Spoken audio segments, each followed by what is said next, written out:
విశాఖ మధురవాడలో గర్భిణి అనూష హత్యతో ఆమె కుటుంబం షాక్లోకి వెళ్లిపోయింది. జ్ఞానేశ్వర్ నమ్మించి హత్య చేశాడని అనూష అమ్మమ్మ కన్నీరు పెట్టుకుంది.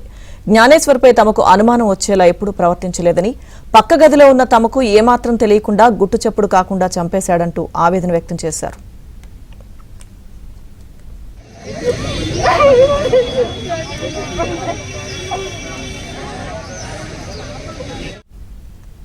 కడుపుతో ఉన్న తన మనవరాలిని జ్ఞానేశ్వర్ అన్యాయంగా పొట్టన పెట్టుకున్నాడంటున్న అనూష అమ్మమ్మతో మా ప్రతినిధి Naidu face to face. Visakha మధురవాడలో తీవ్ర విషాదం చోటు చేసుకుంది. స్వయాన భర్త నమ్మించి భార్యని గొంతి నులిమి చంపారు. అయితే నిండు గర్భిణిగా ఉన్నటువంటి ఆమెని చనిపోయిన తర్వాత కూడా చనిపోయినట్టు కాకుండా బ్రతికే ఉన్నట్టు నటించినటువంటి పరిస్థితి. ఆ సమయంలో వాళ్ళ అమ్మమ్మ ఉన్నారు. అమ్మ, మీరు ఆల్రెడీ నిన్న జ్ఞానేశ్వర్ మీరు ఇంటికి వెళ్ళారు కదా, ఆవిడ హాస్పిటల్ తీసుకెళ్ళడానికి వెళ్ళినప్పుడు ఏం జరిగింది? కాదండి, ఆ కారు అపార్ట్మెంట్లో అవుతుంటే కారు పాపం ఎవరో మీకులాగా ఉన్నారు వచ్చాడు. తర్వాత ల్యాడ్లో గుత్తే పాపం కారు వేసుకొచ్చాడు. గుత్తే తీసుకొచ్చాడని కిందకి ఎదవ వీడు తీసుకొచ్చాడు. కానీ అయితే ఆ కారులో వేసిపోయాడు. నన్ను కారు ఎక్కడం లేదు బాబాయ్. ఎక్కడ చెప్తే అలా ఇంటికాడే ఏడుతున్నాను.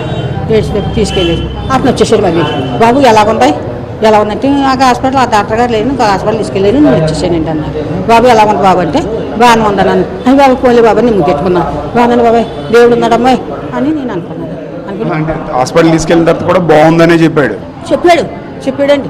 చెప్పిందని రాత్రి మధ్యాహ్నం 12 అవి దాకా ఇంకా ఉన్నదే అంటున్నాడు. బాగుందండి, పర్లేదండి, వచ్చేస్తున్నారండి, తీసుకొచ్చేస్తున్నారండి. ఇంకొకరితో చెప్పింటున్నాడు ఫోన్ చేస్తుంటే అంటున్నాడండి. ఇంక వచ్చేద్దాం అనుకుంటున్నాను. నాకు ఇగో ఇక్కడికి మా వాళ్ళు ఫోన్ చేస్తే మేము హాస్పిటల్లో ఉన్నాం ఇంకేమన్నా అంటున్నారండి వీళ్ళు. అప్పుడు ఇంకెక్కడికి రానలేదు, నేను ఇంకా రాలేదండి, ఇంకేమి రాను. అప్పుడు పోలీసు వాళ్ళు వచ్చి అక్కడ తీసుకెళ్ళారండి. మళ్ళీ అంటే డెలివరీకి ఆల్రెడీ నిన్న జాయిన్ చేయాలా మామూలుగా అనూష అని? అంటే డెలివరీ హాస్పిటల్కి డెలివరీ మళ్ళీ పొద్దున్న తీసుకెళ్ళిపోతే పిల్లల తల్లి ఇచ్చేసిందండి ఆవిడ. ఇంక ఈ డెలివరీ పొద్దున్న తీసుకెళ్ళాలి హాస్పిటల్కి. ఈ రాత్రి ఇలా చేసేసాడు. ఇంకా ఏది చేసేసాడండి బాబు. అనూష ఎంత మంచిదండి బాబు. అంటే అంతకుముందు ఇప్పుడు అనూష ఇబ్బంది పెడుతుంది, ఆయన ఇబ్బంది పెడుతున్నాడు, కొడుతున్నాడు అని అనూష లేదు అంటే నేను జాగ్రత్త పడుతుందండి. అలాగని పిల్ల అంటే నేను అనూష ఆడి బయట నేను తవ్వలేదునండి. వద్దమ్మా నేను అచ్చ చెప్పుకుని పిల్లకై నేను తవ్వలేదు. ఎప్పుడు అనలేదండి, ఎప్పుడు అలా కాపాడలేదండి. ఆడు నన్ను కూడా ఏం తెచ్చిపోయాడు బయట నుంచి, తింటావా అని కూడామో ఆ నాటకం అడిగడము అని కూడా నాకు వద్దమ్మా, నాకు అలాంటి ఏముంటుంది నేను నాటకం అని కూడా తెచ్చిపోయి పిచ్చి తిని దీన్ని కూడా ఆడే పిచ్చి తిండి దీన్ని కూడా ఎండి పెడితేను.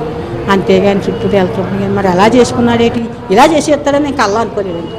అక్కడే పక్కనండి పక్కన ఈ పక్కనంలో ఒకదాన్ని అండి. నేను ఈ చిన్న కాకేసినా నాకు ఎర్ర నిద్ర వచ్చిందేమో, కట్టపడదు ఉందని పని చేసుకుని ఈ ఎర్ర నిద్ర వచ్చేసిందో ఏంటండి. మరి నాకు మాటలు పడలేదు. ఇంట్లోనే ఉన్నారు బాబు పక్కనండి రూమ్లోనే. లేపారా అనూషని? లెగట్లేదని చెప్తే మీతో లేదమ్మా, లెగిసానండి. లెగిసి ఎన్ని పనులు చక్క పెట్టుకుని అనవసరం ప్రారం చేసి హాస్పిటల్ పోవాలి కదండి. అందుకని అనుమానం ఎక్కేస్తున్నాను, మాట్లాడతా లేదు. మళ్ళీ అనుమానం ఎక్కేస్తే మాట్లాడతలేదైతే నా దగ్గరికి వెళ్ళాను. కూర్చుని ఆడుకుంటే వచ్చాడు లోనికి వచ్చి అను అని పరిగెత్తున్నాడు బొగ్గలట్టుకుని. తెలియనట్టు బయట కూర్చొని మీరు చెప్పగానే లేపాడు. నేను కాకి లెగుతులేదు బాబా అని అంటే అప్పుడు వచ్చాడు లోనికి. ఆడికి అన్నీ తెలిసాను బాబు. అప్పుడు వచ్చి లెగదీసాడు. రాత్రి అయినా గొడవ ఆడుకున్నారా ముందు రోజు? లేదండి, రాత్రి అన్నారు తిన్నారు. శ్రీమంతం కూడా మనవాడు చేశారు, అబ్బాయి జ్ఞానేశ్వర పెనసం. నేను లేదండి శ్రీమంతాలకి కట్టాను. పెన్స్లో షీట్లు వాట్లు గాజులు గీజులు అన్నీ తెచ్చండి. పెన్సిల్ చేసేసి వాళ్ళు బాబు ఇలాగ వాళ్ళు వచ్చారే వీళ్ళు వచ్చారని పోలు చెప్పాడు. మేము వెళ్ళిపోయే బాబు వాళ్ళు వచ్చారు వీళ్ళు వచ్చారు, ఆ పెన్స్ అందరూ వచ్చి ఇలా చేసారే, ఇది వచ్చారు ఐదు వచ్చారు. మీ మనవరాలు ఎప్పుడు మీకు అంటే ఇబ్బంది పెడుతున్నాడు కానీ మమ్మల్ని ఎప్పుడు అనలేదండి, అన్న సరిపోను అనలేదండి. ఇది వీళ్ళు ఆవేదన వ్యక్తం చేస్తుంది. జ్ఞానేశ్వర్ బయట కూర్చొని ఏం తెలియనట్టున్నారు. అక్కడి నుంచి ఆసుపత్రికి తీసుకెళ్ళి 12 గంటల వరకు కూడా అనూష బ్రతికే ఉందని చెప్పినటువంటి పరిస్థితి కనిపిస్తుంది. ఏ రోజు కూడా తిట్టినట్టు కానీ ఏదైనా అన్నట్టు కూడా లేకుండా నటించి అమ్మాయిని చంపాడని చెప్పి వాళ్ళు ఆవేదన వ్యక్తం చేస్తున్నటువంటి పరిస్థితి. ఒక్కరోజైనా అలాంటి ఇబ్బంది ఉంటే మా పిల్లని మేమే తీసుకెళ్ళిపోయి ఉండేవాళ్ళం అని చెప్పి వాళ్ళ అమ్మమ్మే చెప్తున్నటువంటి పరిస్థితి కనిపిస్తుంది.